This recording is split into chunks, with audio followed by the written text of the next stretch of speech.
વિરમ ગામની બજારમાં વિહામો લેવાના સૌટા છે, ન્યા કાનિયો જોગી બેઠો છે.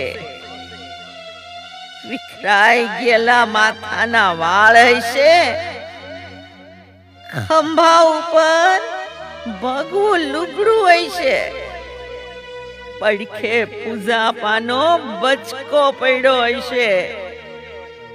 ઈ જ કાનિયો જોગી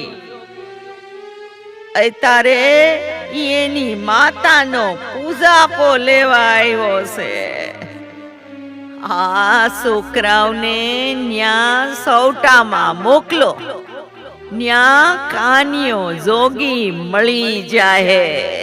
બરોબર છે, લાવો છોકરાઓ, તમે કાનિયા જોગીને બોલાવીને જલ્દી લાવો, મારે એની વિદ્યા જોવી છે.